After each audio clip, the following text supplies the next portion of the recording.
ओम नमः सिद्धिभ्यो। नमो अरिहन्ताणं, नमो सिद्धाणं, नमो आयर्याणं, नमो उवज्झायाणं, नमो लोई सव्यसाहूणं। मंगलमय मंगलकरण वीतराग विज्ञान, नमो ताहि जाति भई अरहंतादि महान। करि मंगल करि हो महा, ग्रंथ करन को काज। जाते मिले समाज सब, पावे निज पद राज। आचार्य कल्प पंडित टोडरमल जी द्वारा विरचित यह मोक्ष मार्ग प्रकाशक ग्रंथ हमारे सामने विराजमान है। वक्ता का स्वरूप, इस विषय पर हम चर्चा कर रहे थे। हमने पढ़ा था कल कि प्रथम तो वक्ता कैसा होना चाहिए कि जैन धर्म में, जैन श्रद्धान में दृढ़ हो, क्योंकि यदि स्वयं अश्रद्धानी हो तो औरों को श्रद्धानी कैसे करेगा। अगर स्वयं को ही जैन धर्म पे भरोसा नहीं है, स्वयं को जिनवाणी पे भरोसा नहीं है, स्वयं ही गलत कार्यों में लगा हुआ है, स्वयं ही ये सोच के बैठा हुआ है कि जो हो रहा है ठीक है, हमें क्या पता। स्वयं को ही पता हो कि हम तो पहले थे नहीं, हमें क्या पता जो परंपरा आ रही है वो सही है कि नहीं है। अर्थात स्वयं को ही जब जिनवाणी पे, जैन धर्म पे श्रद्धा नहीं है तो औरों को श्रद्धा कैसे कराए। तो दृढ़ श्रद्धानी हो, पहला तो ये। दूसरा, श्रोता तो स्वयं ही से हीन बुद्धि के धारक हैं, उन्हें किसी युक्ति द्वारा श्रद्धानी कैसे करें। और श्रद्धान ही सर्वधर्म का मूल है। पुनश्च वक्ता कैसा होना चाहिए कि जिसे विद्याभ्यास करने से, शास्त्र वाचने सुनने योग्य बुद्धि प्रकट हुई, पढ़ा लिखा हो, समझदार हो, जो प्रवचन करे तो लोगों को भी समझ में आए, इस प्रकार की शैली उसकी हो, वाचने सुनने योग्य बुद्धि जिसको प्रकट हुई हो। और वक्ता कैसा होना चाहिए कि सम्यक ज्ञान द्वारा सर्व प्रकार के व्यवहार, निश्चय आदि रूप व्याख्यान का अभिप्राय पहचानता हो, क्योंकि यदि ऐसा न हो तो कहीं अन्य प्रयोजन सहित व्याख्यान हो, उसका अन्य प्रयोजन प्रकट करके विपरीत प्रवृत्ति कराए। कहने का अर्थ तो यह, वक्ता सम्यक दृष्टि होता है, वास्तव में सम्यक ज्ञानी होता है। तो अब कोई कहे भैया आप प्रवचन कर रहे हो, आप सम्यक दृष्टि हो कि नहीं हो, कि हम प्रवचन कर रहे हैं तो हम थोड़ी ना अपनी मर्जी से सुना रहे हैं, हम वो सुना रहे हैं जो सम्यक दृष्टि, सम्यक ज्ञानी द्वारा लिखा हुआ है, पढ़ के सुना रहे हैं, अपने मन मर्जी का कुछ नहीं है भैया। ठीक है। तो सम्यक ज्ञान द्वारा सर्व प्रकार के व्यवहार, निश्चय आदि का व्याख्यान का अभिप्राय पहचानता हो, क्योंकि यदि ऐसा ना हो तो कहीं अन्य प्रयोजन सहित व्याख्यान हो, उसका अन्य प्रयोजन प्रकट करके विपरीत प्रवृत्ति कराए। पुनः वक्ता कैसा होना चाहिए कि जिसे जिन आज्ञा भंग करने का बहुत भय हो। शास्त्र में लिखा कुछ है और अपनी मर्जी से किसी ने कह दिया, पंडित जी हमसे इतना तो हो नहीं सकता, तो क्या ऐसा चल जाएगा? हाँ कोई बात नहीं, अब नहीं हो सकता तो चल जाएगा। अरे तुम कौन होते हो चलाने वाले? हाँ शास्त्रों में लिखा है क्या चल जाएगा? नहीं। अब तुम क्यों, अरे कोई बात नहीं, अब आजकल ऐसा नहीं होता तो चल जाएगा, कोई बात नहीं। भाई आप कौन होते हो चलाने वाले? बात समझ में आई कि नहीं आई? ऐसे कोई अगर विपरीत प्रवृत्ति करा दे, जिन आज्ञा भंग कर दे, जिन आज्ञा तो ऐसी है कि भाई मुनि का आचार ऐसा होना चाहिए, श्रावक का आचार ऐसा होना चाहिए, मोक्ष मार्ग ऐसा ही है, होना चाहिए नहीं ऐसा ही है। अब कोई कहे कि पंडित जी देखो समय ऐसा है, परिवार में ये समस्याएं हैं और ऐसी ऐसी बातें हैं, समस्याएं हैं, तो ऐसा नहीं तो ऐसा चल जाएगा क्या? इतना चल जाएगा कि चल जाएगा वाला कुछ नहीं। और हम कह रहे हैं अगर कोई पंडित जी के हाँ भाई चला लो कोई बात नहीं, तो ऐसा नहीं। आप कौन होते हो कहने वाले चला लो?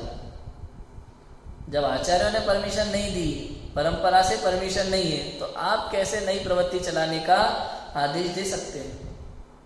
समझ आया? तो ऐसा जिन आज्ञा भंग करने का भय हो, जिस बात को का पता नहीं हो वो बात किसी को बोले नहीं। किसी का प्रश्न आया सभा में, अब सभा में प्रवचनकार के रूप में विद्वान बन के बैठे हुए हैं, किसी ने प्रश्न पूछ लिया, उत्तर तो पता नहीं है या फिर कंफ्यूजन है और उनने कह दिया हाँ ऐसा ही है, तो ये भी जिनाज्ञा भंग हो गई। जब तक आपको कंफर्म उत्तर नहीं पता तब तक आप नहीं कहो। ऐसा समझ है।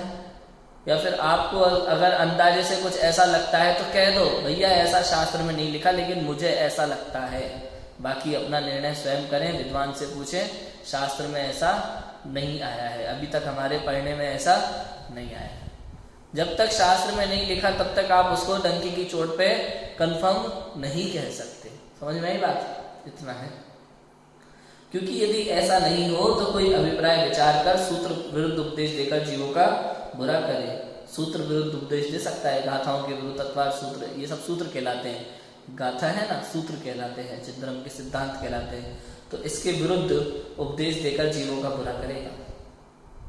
यदि उसमें जन श्रद्धान नहीं होगा, जन श्रद्धान में दृढ़ नहीं होगा, वाचने सुनने योग्य बुद्धि प्रकट नहीं हुई होगी उसकी, सम्यक ज्ञान द्वारा निश्चय व्यवहार को नहीं समझेगा, स्याद्वाद अनेकांत को नहीं समझेगा, जिनाज्ञा भंग करने का उसके हृदय में भय नहीं होगा, तो वो सूत्र विरुद्ध उपदेश देकर जीवों का बुरा करेगा। सो हुई है। कहा है, देखो क्या कहा है, कहाँ कहा है, देखो लिखा है, बहुगुण विजान लियो असुत भासी तहा विमुक्त हो, जहबर मणि जुक्तो विहो विघैरो विस्फरो लोई। जो अनेक क्षमादिक गुण तथा व्याकरणादिक विद्या का स्थान है तथापि उत्सूत्र भाषी है तो छोड़ने योग्य ही है। जैसे कि उत्कृष्ट मणि संयुक्त होने पर भी सर्प है, सो लोक में विघ्न ही का करने वाला है। देखो बहुत शांत परिणामी व्यक्ति है, क्षमा आदि गुण का धारी और व्याकरण आदि विद्या का बहुत अच्छा जानकार हो, लेकिन स्वयं जिनवाणी पर विश्वास न करता हो और स्वयं जिनवाणी के विरुद्ध कार्य करता हो और उसका उपदेश देता हो, तो ऐसा व्यक्ति किसके लिए क्या किस योग्य है? छोड़ने योग्य है।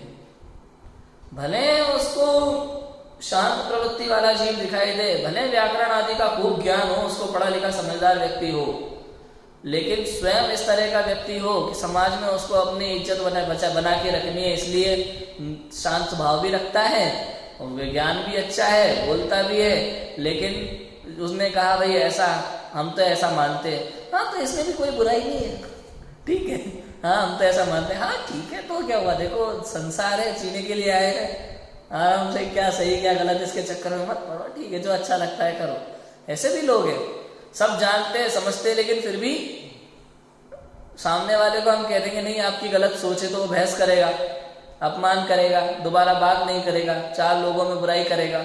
इसलिए हम तो क्या करते हैं, भैया तुम्हें ऐसा लगता है तो ठीक है, सब अपनी जगह सही है।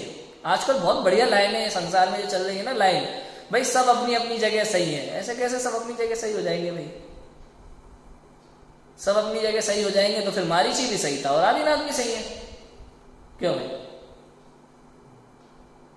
तो फिर तो मारीची भी एक तीर्थंकर हुआ, उसकी बात को भी स्वीकार करो। जैसे आदिनाथ को भगवान मानते हो वैसे मारीची को भी मानो, अगर सब अपनी अपनी जगह सही है तो। लेकिन ऐसा वास्तव में नहीं है, क्योंकि आदिनाथ भगवान सही थे इसलिए वो अनंत सुखी हुए, और मारीची अपनी जगह पे ही गलत था इसलिए वो दुखी दुख भोगता रहा गति गति में। अगर वो अपनी जगह पे सही होता तो दुख भोगता नहीं। सोचो कितनी बड़ी गलती करते हैं लोग, हम अपनी जगह सब सही है। अगर ऐसा कहे तो अज्ञानी है, मिथ्या दृष्टि है, उस सूत्र भाषी है, जिनागम का विरोध करने वाला है, और ऐसा वक्ता अन्य जीवों को भी गलत मार्ग की ओर, संसार मार्ग की ओर ले जाने वाला है। ऐसा है, क्लियर है?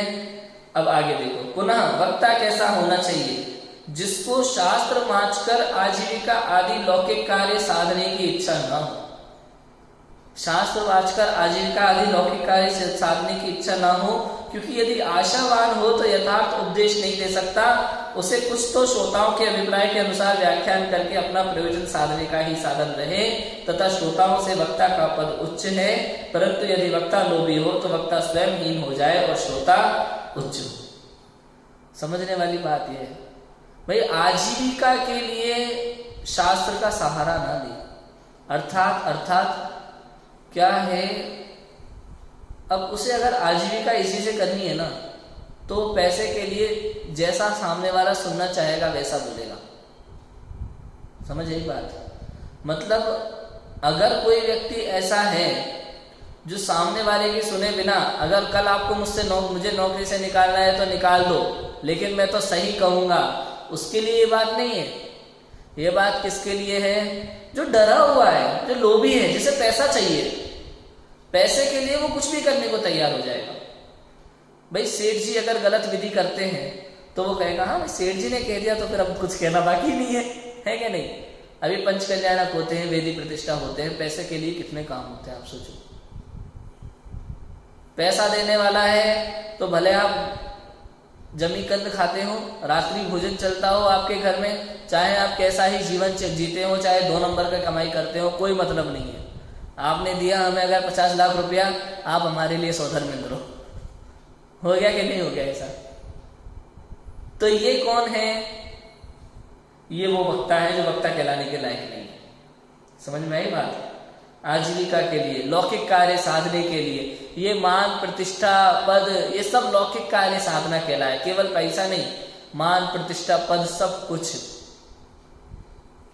जो अपनी शर्तों पे जीता है, भले जॉब भी करता हो ना, लेकिन अपनी शर्तों पे जीता है कि भाई कल निकाल दे तो कल निकलने को तैयार है, लेकिन हम उनके कहने से ये क्रियाएं करने वाले नहीं।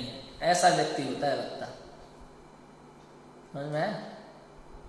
मतलब जिन धर्म नहीं झुकना चाहिए।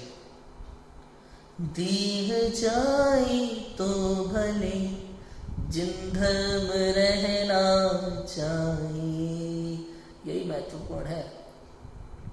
पैसा चला जाए, मान चला जाए, प्रतिष्ठा चला जाए, भले ही पूरा स्टाफ कहे कह रहे सेठ जी तो सेठ जी हैं, सेठ जी भले ही अगर कहते हैं तो कुछ कर दिया तो क्या हो गया, ये नहीं चलेगा भैया।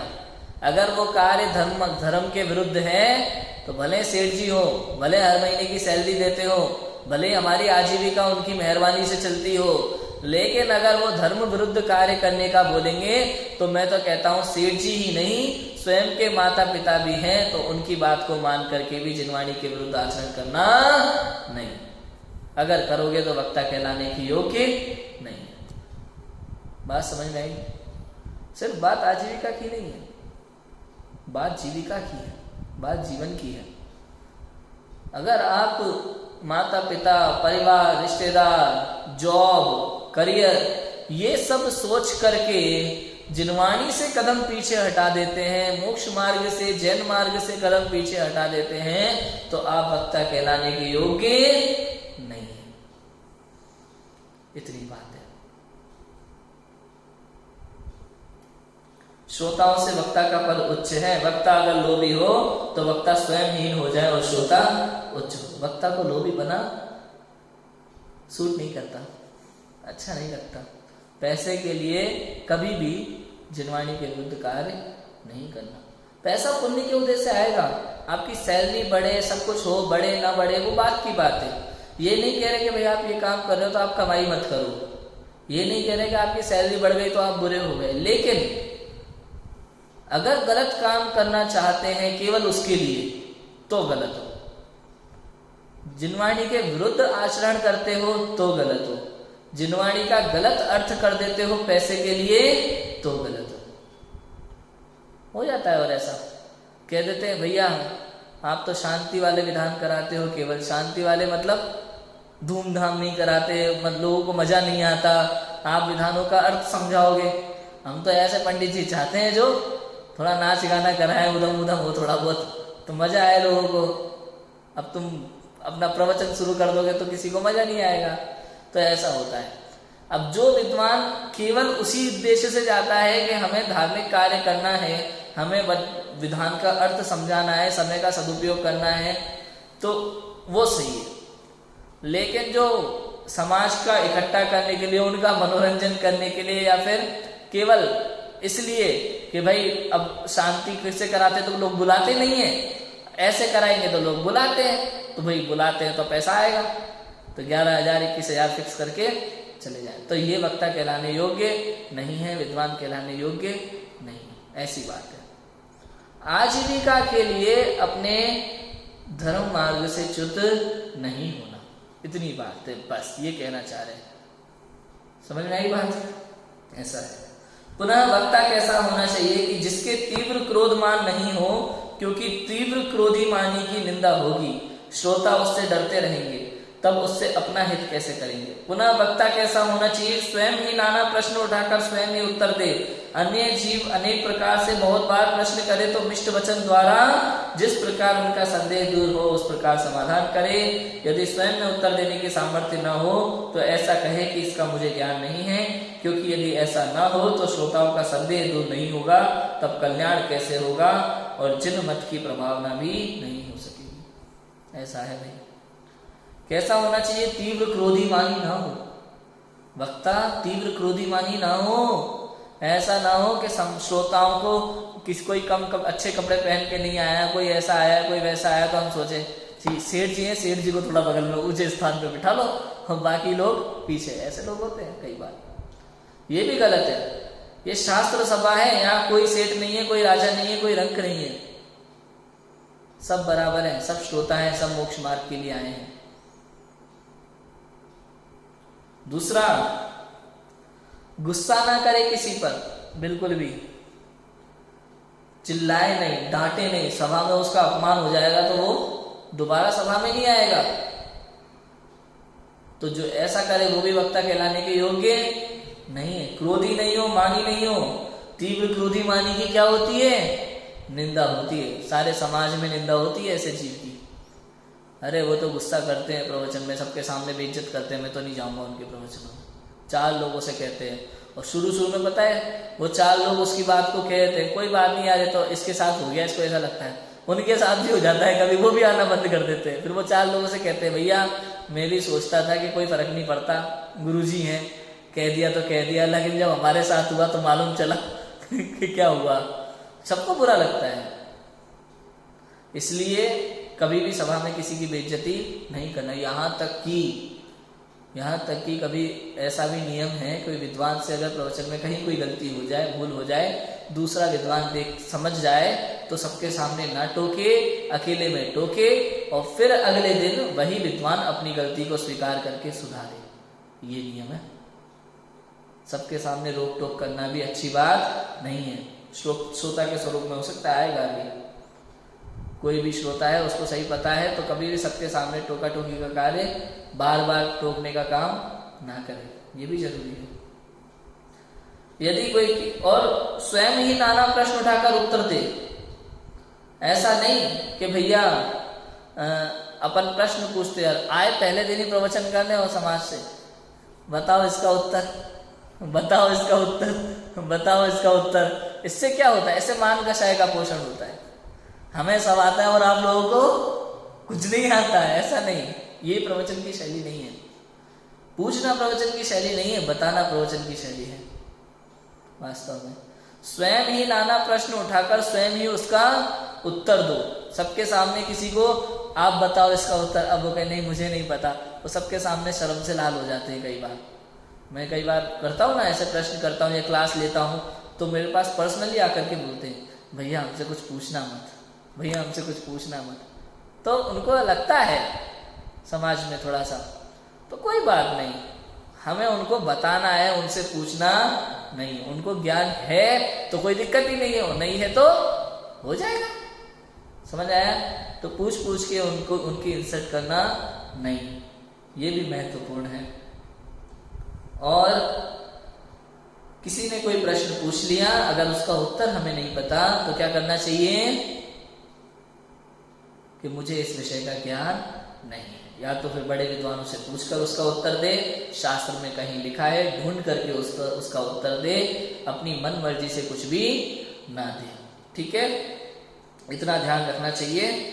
और पुनः वक्ता कैसा होना चाहिए कि जिसके अनीति रूप लोक निंदे कार्यों की प्रवृत्ति ना हो, क्योंकि लोक निंदे कार्यों से वह हास्य का स्थान हो जाए, तब उसका वचन कौन प्रमाण करे, वह जिस धर्म को लजाए। पुनः वक्ता कैसा होना चाहिए कि जिसका कुलहीन ना हो, अंगहीन ना हो, स्वर भंग ना हो, मिष्ट वचन हो, प्रभुत्व हो, जिससे लोक में मान्य हो, क्योंकि यदि ऐसा ना हो तो उसे वक्ता बने की महत्ता शोभे नहीं। ऐसा वक्ता हो, वक्ता में ये गुण तो अवश्य होना चाहिए। ये वक्ता के गुण हैं, इतने गुण तो होना चाहिए। कौन कौन से गुण?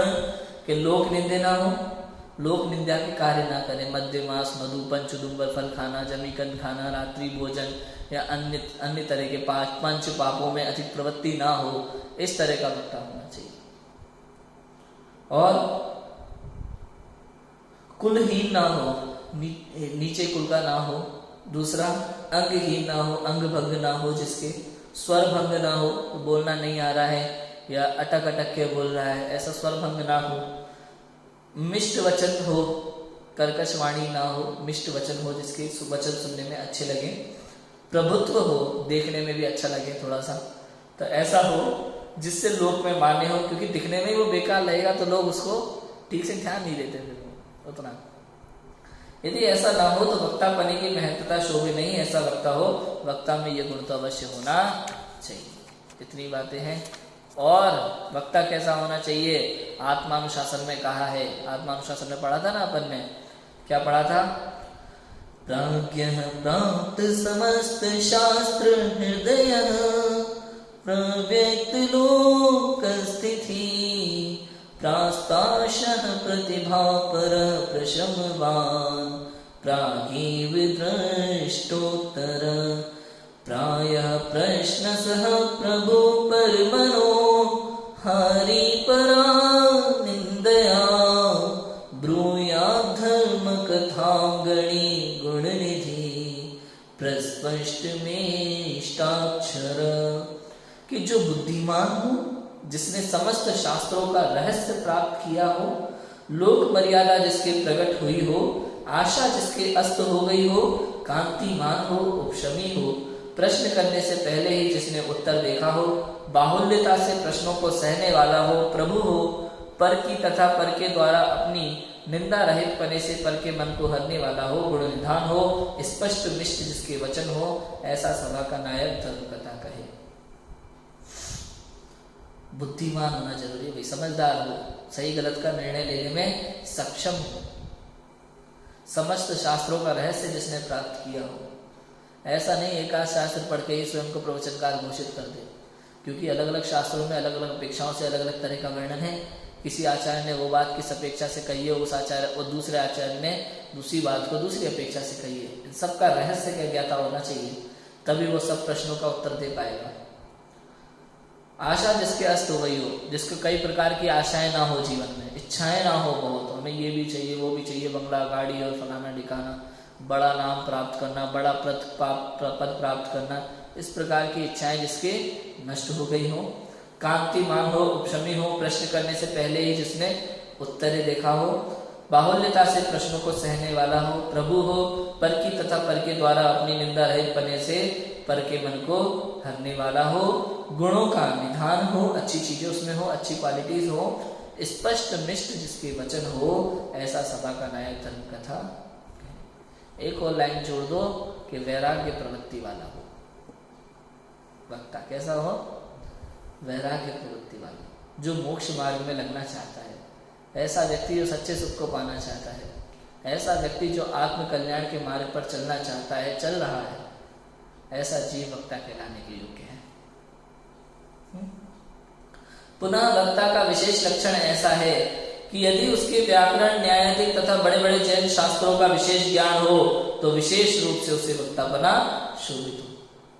भाई और तो फिर जितनी क्वालिटीज एक्स्ट्रा हो, इतना तो होना चाहिए, और फिर जितना एक्स्ट्रा हो वो तो और अच्छा है। पुनः ऐसा भी हो परंतु अध्यात्म रस द्वारा यथार्थ अपने स्वरूप का अनुभव जिसको ना हुआ हो, वह जिन धर्म का मर्म नहीं जानता, पद्धति ही से वक्ता होता है। अर्थात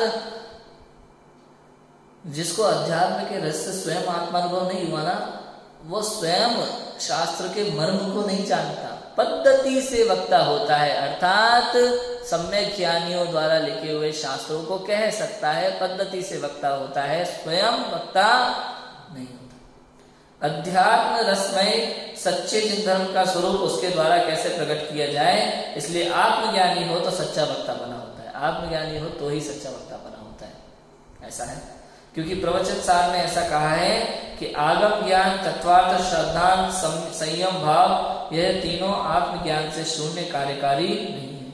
आगम का ज्ञान आत्मज्ञान के बिना कार्यकारी नहीं है, चाहे 11 अंगपूर्व का ज्ञान ही क्यों ना हो।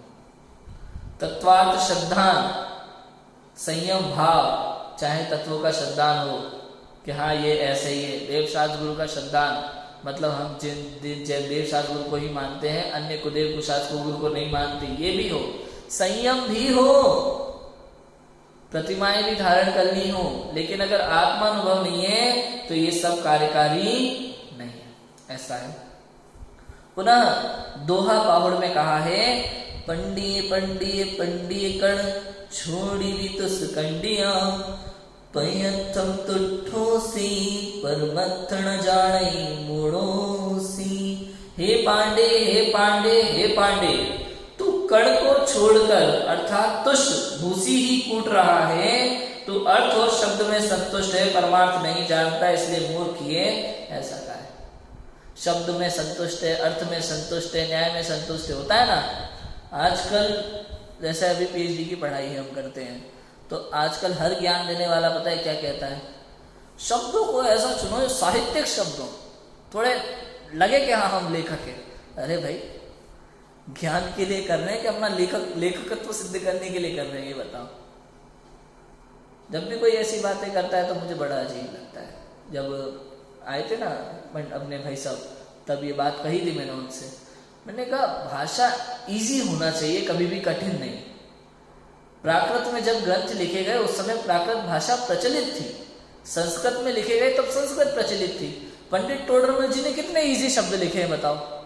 ये अच्छे लेखक है कि नहीं है, इनको अच्छे लेखक बोलेंगे कि नहीं बोलेंगे, कि जो बिल्कुल एकदम कठिन शब्द साहित्यिक शब्दों का चुनाव करे, सामने वाला पढ़ते पढ़ते ही परेशान हो जाए, उसको अर्थ ही समझ में ना आए, अर्थ समझने के लिए दूसरा एक विद्वान ढूंढना पड़े, वो लेखन अच्छा है। कौन सा लेखन अच्छा है, इजी अच्छा है कि वो अच्छा है? ये है।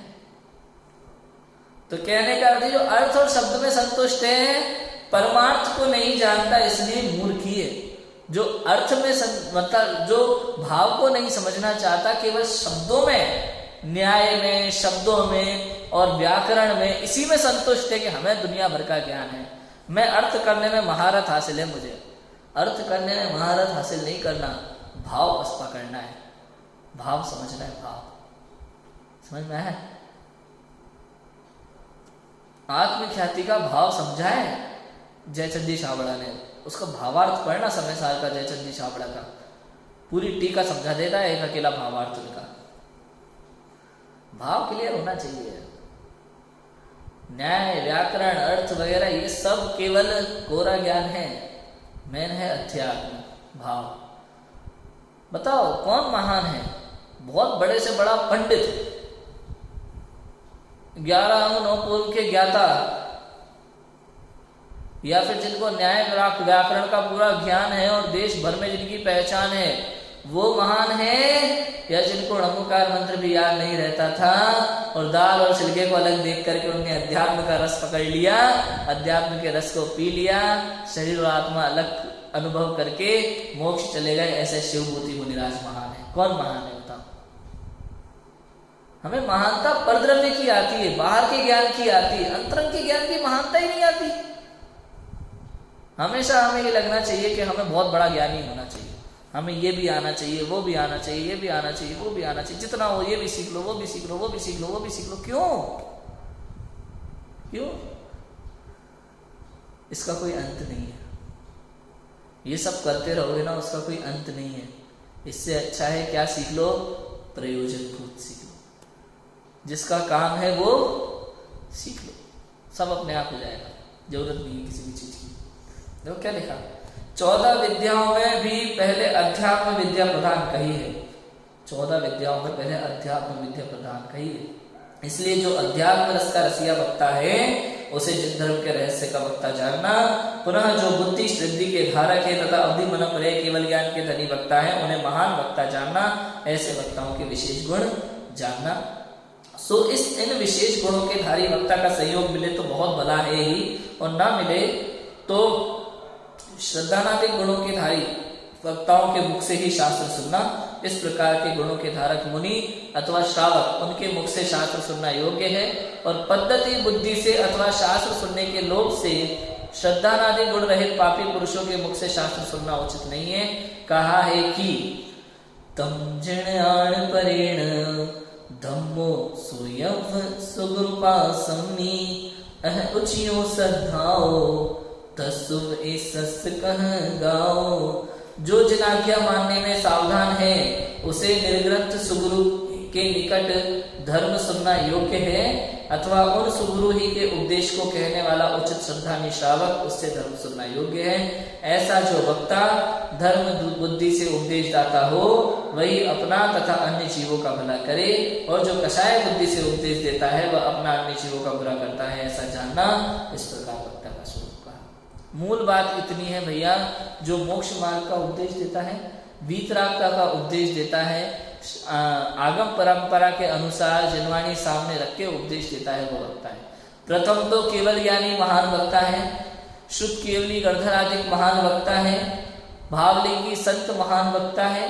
उसके बाद सम्यक दर्शनादिक गुणों के धारी श्रावक महावक्ता है। तत्पश्चात वो भी अगर सामने उपलब्ध नहीं है तो आचार्य परंपरा से लिखे हुए जो शास्त्र हैं, आगम हैं, वो उनको पढ़ने वाला भी पद्धति से वक्ता है, लेकिन वो तब तक ही है जब तक वो जिनवाणी की बात कहता है। अगर कषाय पूर्वक अन्य बात कहे तो वो भी वक्ता नहीं है, सुनने योग्य नहीं। जो जिनवाणी कहे वो वक्ता है, और जो जिनवाणी ना कहे, जनवाणी कहे, वो वक्ता नहीं है। इतना समझना। वक्ता कौन है? जिनवाणी को कहने वाला वक्ता है, और जनवाणी को कहने वाला वक्ता हो सकता नहीं। इतनी सी बात है बस। अब आगे इसमें श्रोता का स्वरूप आएगा। श्रोता किसे कहते हैं, श्रोता कौन होता है, शास्त्र सुनने वाले कैसे होने चाहिए, जिसकी चर्चा अपन करेंगे। अभी की बात को नाम देते हैं। ओम नमः सिद्धि।